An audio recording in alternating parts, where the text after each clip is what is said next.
Buenos días, profe. Sí, buenos días, Alan, gracias. Buenos días a todos, muchísimos bienvenidos. Gracias por conectarse. Vamos a dar un minuto más para que se acaben de conectar sus compañeros e iniciamos la sesión.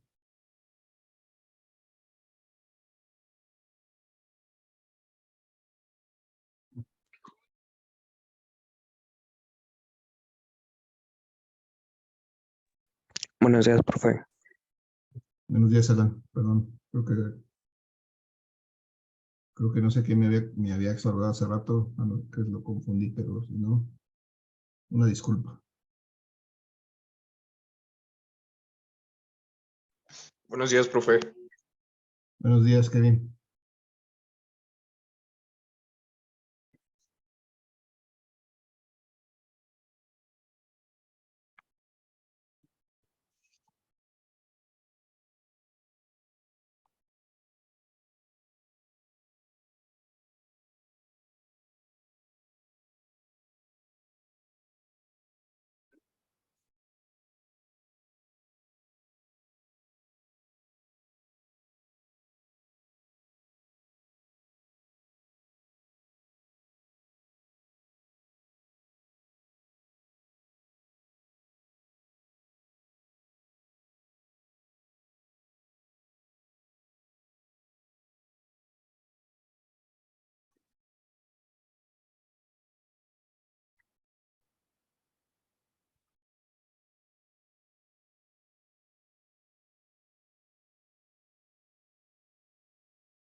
Bien, muchachos, gracias por la espera. De nueva cuenta, bienvenidos. Vamos a iniciar. Buenos días a todos, bienvenidos. Vamos a iniciar la sesión del día de hoy. Vamos a terminar con un ejercicio de flujo eléctrico y espero que nos dé tiempo a empezar con el tema de rápidamente repasar lo que es el capacitor de placas planas paralelas. Ustedes ya lo vieron con el profe Gil también, pero para retomarlo y que la próxima semana estemos revisando circuitos de capacitores y estemos con esos pues ya prácticamente listos para evaluar el segundo parcial, el cual estaríamos presentando la próxima, dentro de 2 semanas, muchachos. Y como es una semana con 2 días festivos en medio, creo que vas a tener que tomar o aplicar más bien la evaluación de ese segundo parcial en el día lunes, que es el día que tienen 2 horas, para que tengan tiempo suficiente. Entonces, prácticamente en 2 semanas estaríamos haciendo nuestro segundo parcial. Espero que este fin de semana ya pueda darles la próxima semana, su calificación, o al menos su calificación de los exámenes del primer parcial. Bueno, en general espero que no haya ningún problema con ustedes, pero bueno, podemos tener algunas sorpresas. Muchachos, antes de iniciar, ¿alguna pregunta, comentario, duda, algo que quieran compartir con el grupo? No, profe. Profe, ¿No? que si va a poner las participaciones. Tengo participaciones pendientes, híjole. Yo creo que voy a pedirles que me las vayan dejando en el chat porque no voy a perder tiempo con eso. Déjenme las escritas ahí en el chat. Creo que tengo 2 días pendientes, ¿no? Sí, profe. Entonces, déjenme ahí, por favor, muchachos. Ahorita, a partir de este momento, regístrenme las participaciones. Déjenme las 2 de una vez. Si déjenme ahí participación lunes y martes o nada más lunes, como sea. Pero déjenme en el chat para no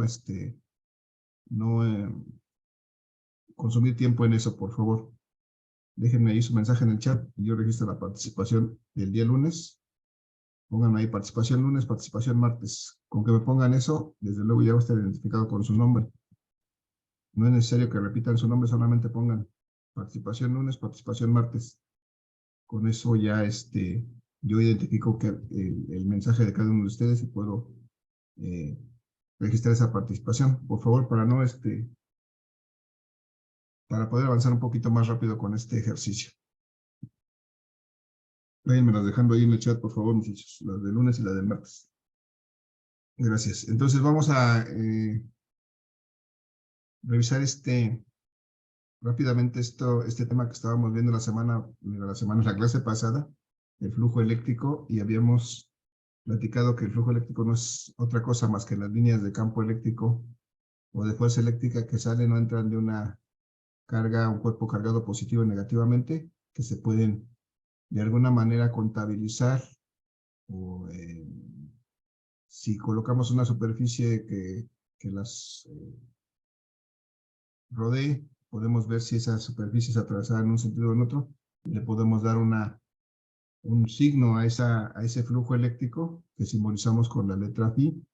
Y veíamos que definimos, de hecho, una cantidad que se llama la densidad de flujo magnético, y finalmente todo esto nos sirvió para llegar a la ley de Gauss, en la cual definimos que si nosotros encerramos un cuerpo cargado, una serie de cuerpos cargados eléctricamente, la carga que encerremos en esa superficie va a ser exactamente igual al flujo eléctrico. O el flujo eléctrico va a ser exactamente igual a la carga. Ese es el resultado importante de esta ley de Gauss. Veíamos cómo es posible o para qué nos servía la ley de Gauss. Hicimos un ejercicio de cómo se aplica esa ley de Gauss, cómo se cumple, y además una vez que hicimos eso, pues generamos una superficie gaussiana sobre una esfera, sobre una carga esférica, para poder determinar dos cantidades importantes que se llaman la densidad superficial de carga y la densidad volumétrica de carga. Por eso fue necesario calcular, desde luego, el área de esa esfera de la superficie gaussiana, que es una superficie imaginaria que rodea a este cuerpo cargado eléctricamente, en este caso una carga puntual positiva, y también nos permitió calcular un volumen de esa esfera, y con esos dos valores calcular la densidad superficial de carga y la densidad volumétrica de carga. Entonces vamos a ver el día de hoy cómo vamos a poder aplicar eso en la resolución de problemas. Tengo este caso, muchachos, estas imágenes que tengo aquí me muestran líneas de flujo. Lo que tengo aquí de lado en la imagen superior izquierda es flujo eléctrico. Estas líneas de flujo se constituyen en un flujo eléctrico que está atravesando una cierta superficie, en este caso la superficie que está aquí marcada como un rosa pálido, está siendo atravesada por estas líneas de fuerza o líneas de flujo, y están atravesando estas líneas de manera perpendicular, es decir, forman 90 grados con esta superficie. Eso significa perpendicularidad. Eso no ocurre en la imagen del inciso B, porque las líneas que están atravesando esta superficie, la superficie rosa pálido, sí están perpendiculares. Pero ahora, con respecto a esta superficie como azul, ya las líneas no están perpendiculares, porque esta superficie tiene una cierta inclinación con respecto a esas líneas. Entonces, cuando eso ocurre, ya no hay perpendicularidad. Entonces lo que tenemos que hacer es trazar un vector que es perpendicular a esta superficie, para poder determinar un ángulo de inclinación de esta superficie con respecto al campo eléctrico. Y entonces eso va a afectar la densidad del flujo eléctrico. Entonces tengo aquí básicamente dos formas de calcular la densidad de campo eléctrico. Primero, cuando hay perpendicularidad, la voy a abreviar, porque pues me cuesta mucho trabajo escribir la palabra completa.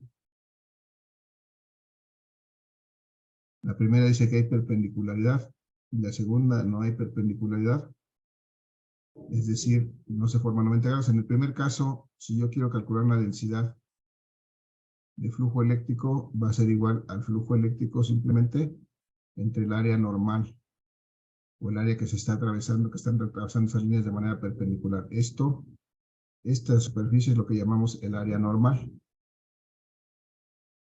Y aquí también esta superficie 2 sería el área normal. Este vector lo llamamos el vector área normal. Es un vector perpendicular a la superficie. Y este ángulo que se forma entre el vector área normal y el vector campo eléctrico, o las líneas de campo eléctrico, pues será un ángulo que tengamos que tomar en cuenta para calcular ahora esta densidad, porque esta densidad de flujo, en este caso va a ser igual al flujo eléctrico, pero entre el área normal afectada por esa inclinación, es decir, al área normal, multiplicada por el coseno del ángulo que forma esa superficie con respecto a las líneas de campo magnético. Entonces esa es la diferencia o la forma en que va a afectar esta área normal a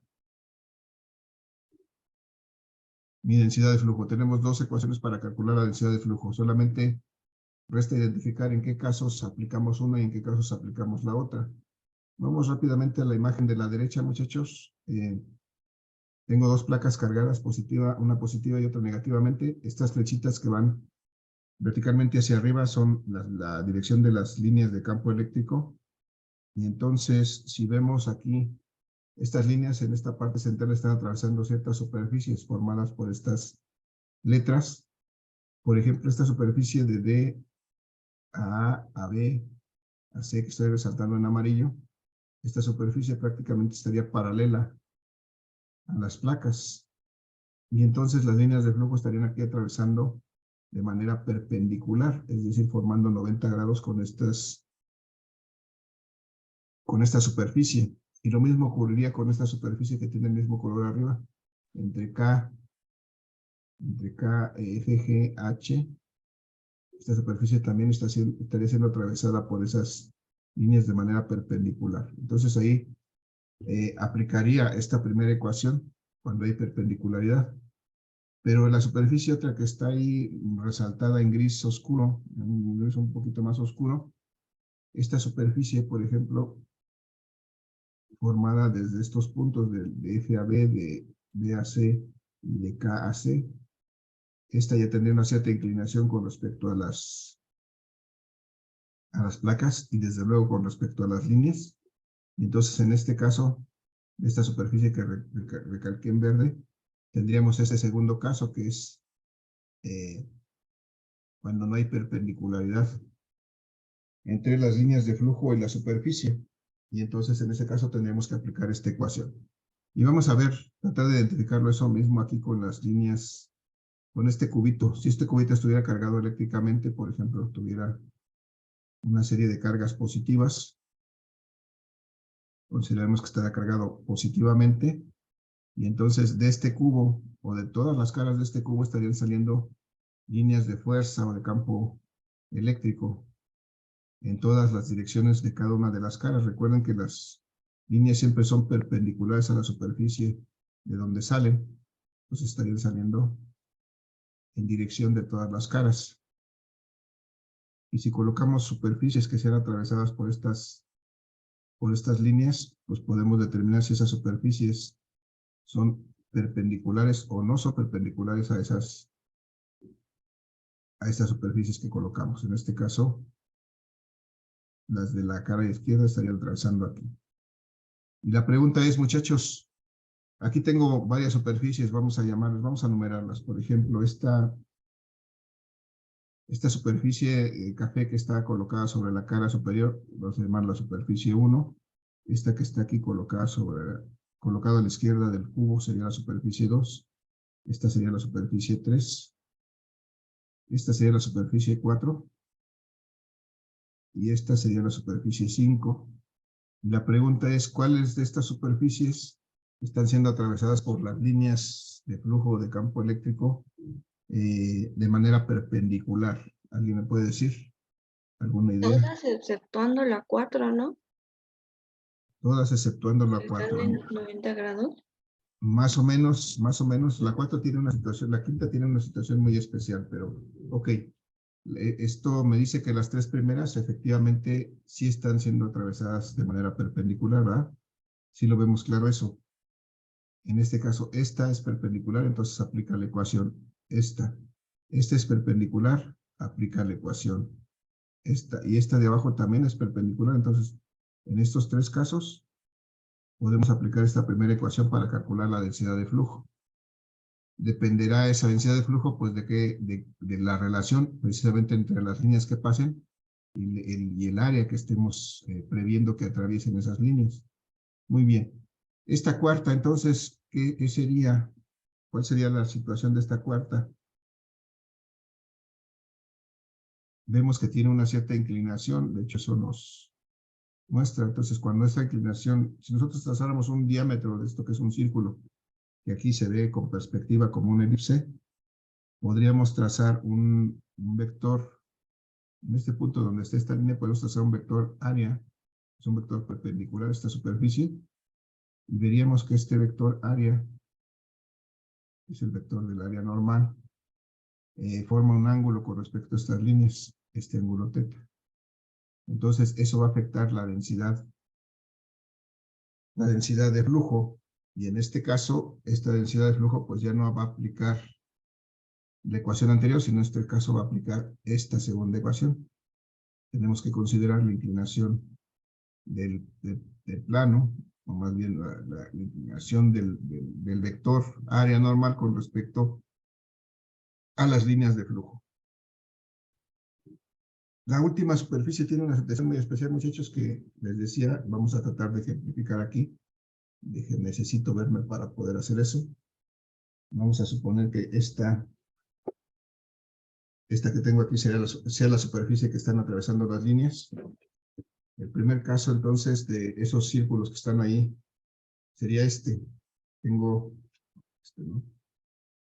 las líneas de fuerza que están atravesando perpendicularmente. Forman 90 grados con respecto a la superficie cuando atraviesa. El segundo caso, ese sería el caso del 2. Están atravesando perpendicularmente esta superficie. En el caso 4, esta superficie está inclinada, entonces ya no hay perpendicularidad aquí. Ya no se forman 90 grados con esta superficie. Pero el tercer caso sería esto. La superficie estaría así y las líneas estarían pasando aquí. La pregunta es, ¿cuál de estas líneas está atravesando esta superficie?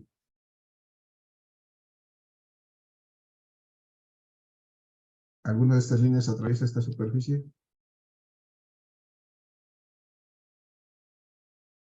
¿Alguien tiene una idea? No, profe. ¿No? ¿Alguna atraviesa esta La superficie? segunda, ¿no? ¿Mande? La segunda sí, ¿no? Ninguna, profe. No, la verdad es que pasan por arriba, o pasan por abajo, o en el mejor de los casos pasan, digamos, sobre la superficie, pero no la atraviesan, sino que pasan sobre de ella. Entonces aquí el punto es de que para ello que yo pueda determinar una densidad, necesito líneas que atraviesen una superficie. En este último caso, ninguna de estas líneas atraviesa esa superficie, pasan paralelamente a ella, pero no la atraviesan, porque la superficie está, digamos, acostada. Una superficie pues no tiene volumen. Entonces en este caso no hay una densidad de flujo. Eso es lo que nada más quiero enfatizar. Aquí no puedo determinar una densidad de flujo porque no hay líneas que estén atravesando esta superficie. Nada más es el detalle en relación a esto. Muchachos, ¿alguna duda, pregunta con respecto a esto? Comentario. No, profe. ¿No? Vale, No, entonces vamos a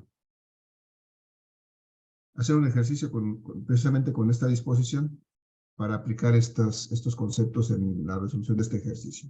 Tenemos este caso, muchachos, que me dice que tengo un cubo metálico de 4 centímetros por lado, son sus dimensiones, y está cargado eléctricamente de tal forma que almacena una carga de 0.96 coulomb.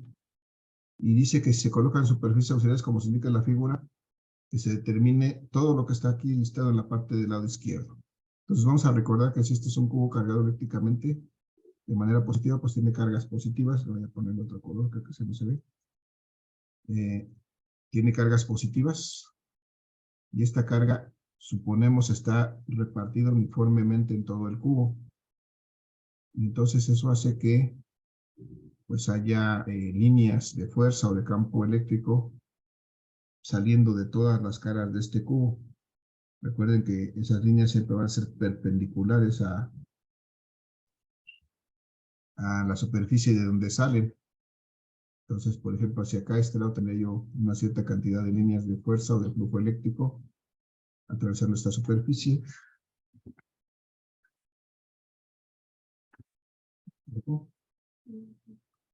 Dame un segundo. Entonces, igual tendría yo permítanme, tendría yo unas líneas hacia la izquierda, hacia arriba, en todas direcciones tendría yo también aquí líneas saliendo del cubo hacia el lado izquierdo, que estarían atravesando esta superficie de la izquierda, líneas de fuerza de campo eléctrico en esta dirección, y también hacia arriba, hacia abajo, de hecho en todas las caras, nada más que ahorita solamente colocamos superficies en estas tres caras, en la cara superior, en la cara lateral derecha y en la cara lateral izquierda. Y entonces, para esos casos, vamos a ver qué es lo que nos piden determinar, muchachos. Primero, el inciso A me pide determinar el flujo eléctrico en cada una de sus caras. Vamos a suponer que tengo, bueno, más bien, suponer, si aquí me da el dato que tengo 0.96 coulombs de carga en ese cubo. Y ese cubo tiene 6 caras. Entonces, ¿cuánto vale el flujo eléctrico en cada una de esas 6 caras? ¿Alguno tiene una idea cómo lo calculo?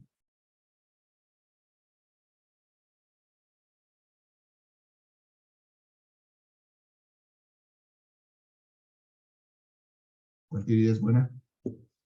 Puede que no sea la correcta, pero puede ser buena. ¿Cuál idea? Buena idea.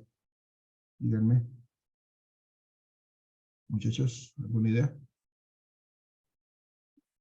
No, profe. Dándolo entre todas sus caras. ¿Cómo estuvo? Perdón, a ver. ¿Se podría multiplicar? Ajá, multiplicar qué, entre qué o qué, por qué. Dividiéndolo entre todas sus caras, ¿no? Así es, más bien dividiendo entre todas sus caras. Si tengo 0.96 coulombs en todo el cubo, y este cubo está formado por 6 caras, pues la carga en cada cara, si suponemos que está repartido uniformemente, la carga pues sería pues la división del flujo total entre el número de caras. Pero aquí me dice que quiero el flujo eléctrico y lo que tengo es carga eléctrica. ¿Cómo determino el flujo si lo que tengo es carga? ¿Alguna idea?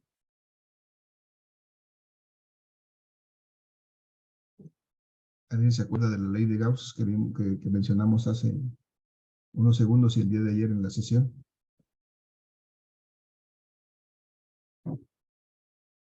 Bueno, vamos a suponer que no. Vamos a recordar que esa ley de Gauss, lo que llegamos finalmente fue a esta Dividiendo la conclusión. carga entre la permitividad. No, lo que llegamos a la conclusión de la ley de Gauss es que el flujo eléctrico es exactamente igual a la carga. Es decir, cuando yo hablo de flujo eléctrico estoy hablando también de carga. Ese es el resultado final de la ley de Gauss. Entonces, si aquí lo que tengo como dato es carga, pues eso lo puedo tomar es exactamente como flujo. O sea, tanto el flujo como la carga la puedo expresar en líneas de fuerza o en coulombs, que son las unidades de la carga. Entonces, si estos son coulombs es carga, pues también lo puedo expresar como flujo.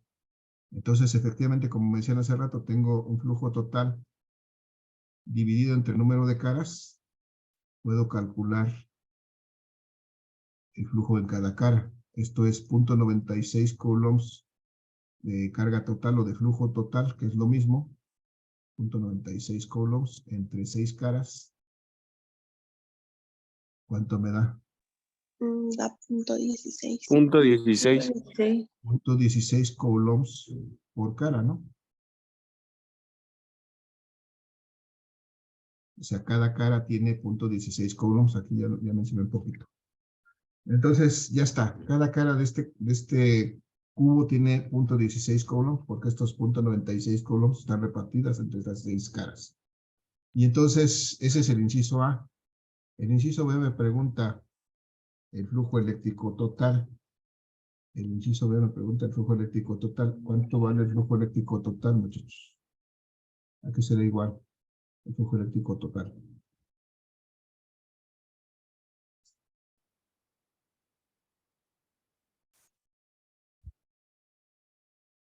¿Alguna idea?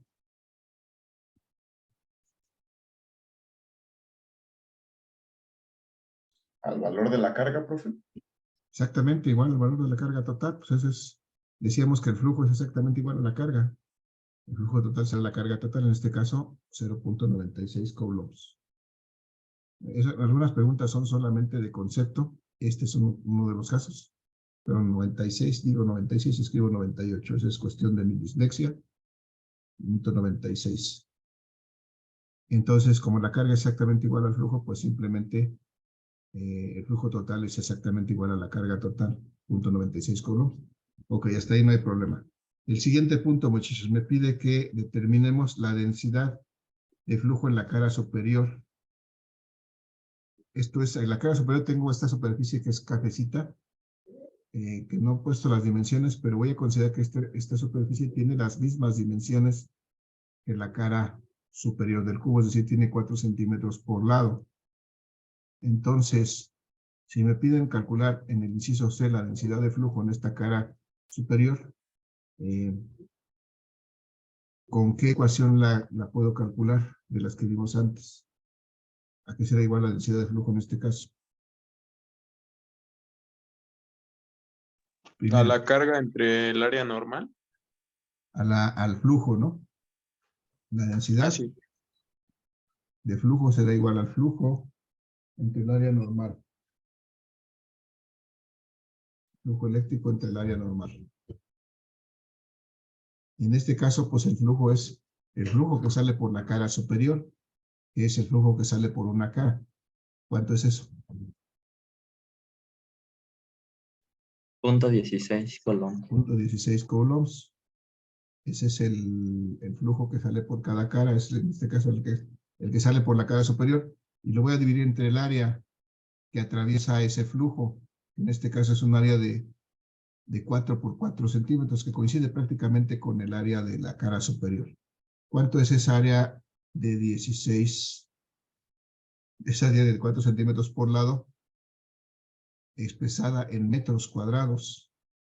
Bueno, para empezar en centímetros cuadrados, ¿cuánto es? ¿Cuánto vale esa 16 área? por 10 a la menos 2 metros cuadrados. 16 por 10 a la menos 2, casi, pero no, algo falló por ahí. Son 16 centímetros cuadrados que tengo que expresar en metros cuadrados. ¿Alguna otra ¿Sería idea? la -3? A la menos 3, casi llegábamos. Vamos a checar aquí, muchachos. Si yo quiero calcular esa área, recuerden que en este caso es digamos, es un cuadrado, sería lado por lado, ¿no?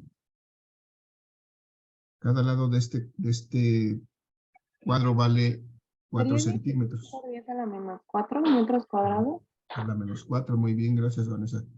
Recuerden que el 4 por 10, 4 centímetros, expresado en metros sería 4 por 10 a la menos 2 metros.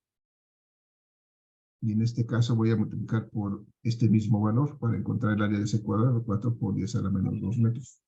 Entonces a lo mejor ahí ya es más evidente que cuando yo calculo un área, este producto que son dos dimensiones en centímetros cuadrados, pues voy a obtener 4 por 4, en este caso 16 por 10 a la menos 4.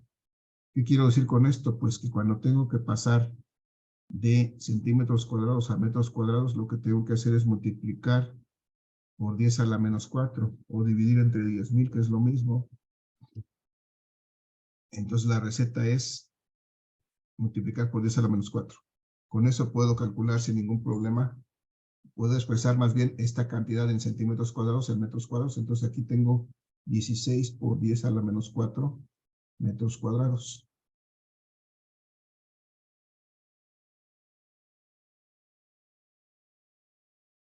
Sale, muchachos, ya les dije el truco, entonces, ahora la pregunta es, ¿cuánto me da eso?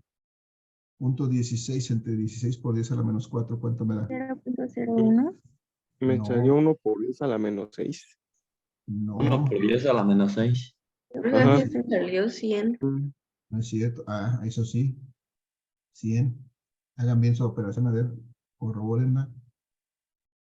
Punto 16 entre 16 por 10 a la menos 4. Es dividir punto, Sí sale eso, profe. punto Sí, sale 16 entre punto 0016. Y eso da 100 coulombs por metro cuadrado. ¿Qué me dice este resultado, muchachos? Me dice que si yo tuviera un área de 1 metro cuadrado, ahí habría 100 coulombs de flujo.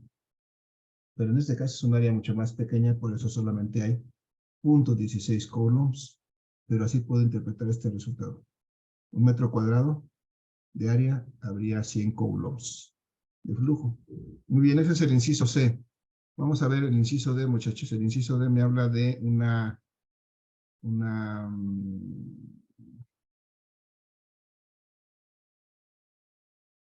la densidad de flujo en la cara lateral derecha. Bueno, aquí vamos a hacer la cara lateral izquierda porque aquí se repite. Esta es la lateral izquierda, porque aquí se repite bajo el inciso E. La de abajo sí es la derecha. Entonces, es esta lo que vamos a calcular, esta cara lateral izquierda. Y esta área que está aquí marcada por este elipse café, es esta misma que está marcada acá, nada más que acá está inclinada, pero es el mismo círculo. Muchachos, entonces, si quiero calcular la densidad de flujo, en este caso en la cara superior izquierda, lo que es el inciso D, ¿cuál es la ecuación que voy a utilizar para calcular esta densidad? ¿Cómo son las líneas en este caso con respecto a la superficie? Perpendiculares. Perpendiculares, ¿no? Perpendiculares. Entonces, ¿cuál es la ecuación que aplico? Flujo eléctrico entre el área normal. Muy bien, la misma, el flujo eléctrico entre el área normal. Simplemente sustituyo el valor del flujo eléctrico. En este caso es el flujo que sale por la cara lateral izquierda. ¿Cuánto vale ese flujo?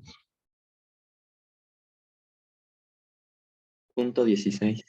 0.16 coulombs. Y el área normal en este caso son 20 centímetros cuadrados. Pero expresado en metros. 20 por 10 a la menos 2. A ver otra vez. A la menos 4. 20 por 10 a la menos A la 4. menos 4. Recuerden que son metros cuadrados. Si fueran metros lineales, sí serían a la menos 2. Pero son metros cuadrados. Aquí lo vimos hace ratito. Cuando son metros cuadrados tienen que multiplicar por 10 a la menos 4. Porque son dos dimensiones. 10 a la menos 4 metros cuadrados. Y si hacemos esta operación, muchachos, esto me da, ¿cuánto?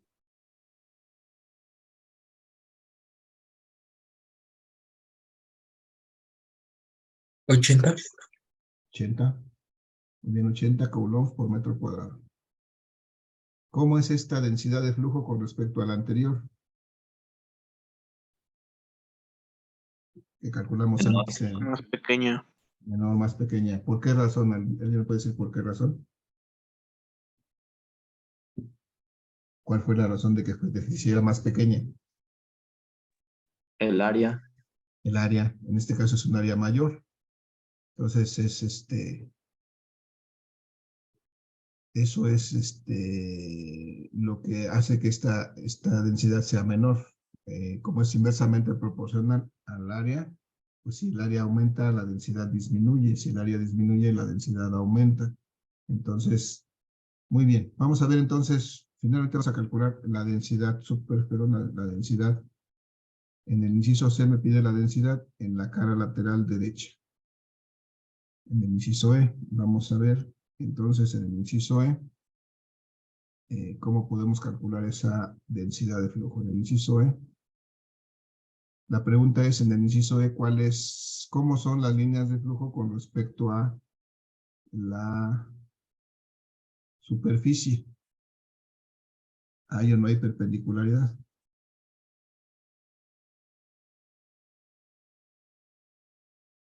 Muchachos, ¿son perpendiculares o no las líneas de flujo con respecto a la superficie?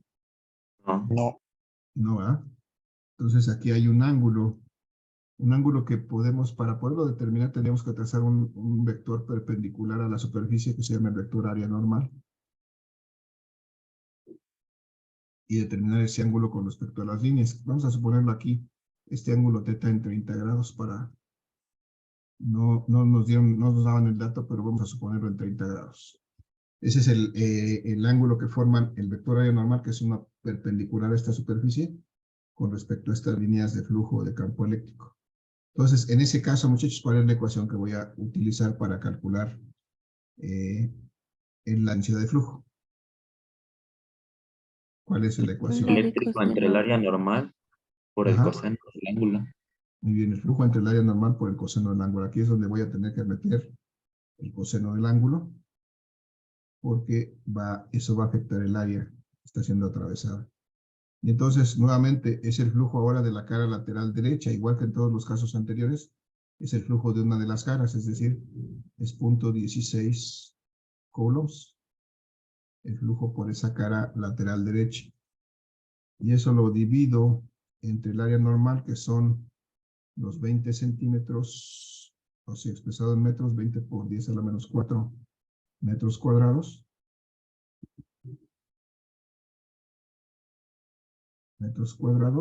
Y por el coseno de 30 grados. En este caso el coseno de 30 grados me parece que es 0.866, díganme si me equivoco.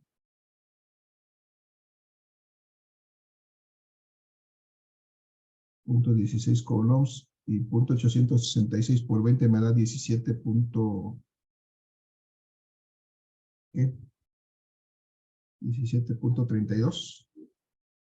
El coseno de 30 por 20, muchachos. 17.32. 17.32 por 10 a la menos 4. 10 a la menos 4 metros cuadrados. Si hacemos esta operación, muchachos, ¿cuánto me da? 92.37. 92.37, es decir, una cantidad, pues hay entre las dos anteriores, una era 80 y otra era 100.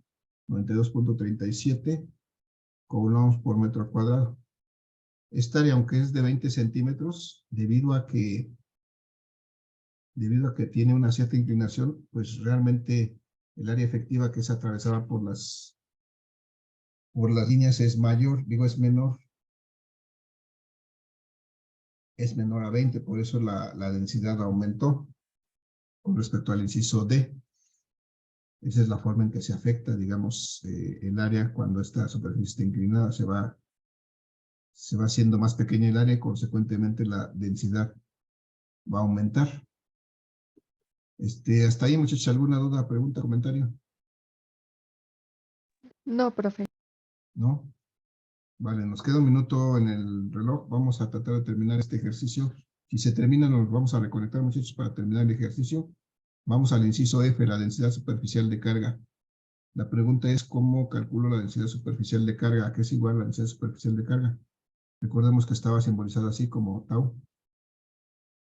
Y esto era la carga, la relación entre la carga y el área. Este es el inciso F. ¿Cuánto vale el área de este cubo? La carga, pues ya la tenemos ahí, son 0.96 coulombs. Pero ¿cuánto vale el área de este cubo? El área total, desde luego, porque esta es la carga total entre el área total. ¿Alguien tiene una idea cuánto vale el 64 área? centímetros cúbicos. ¿Cuánto, perdón? 64 centímetros cúbicos. 64, pero es el área. Lo que queremos, no el área, no el volumen, el área. 16 centímetros. Esa sería una de las caras, pero tiene 6 caras. ¿El área total cuánto sería? 90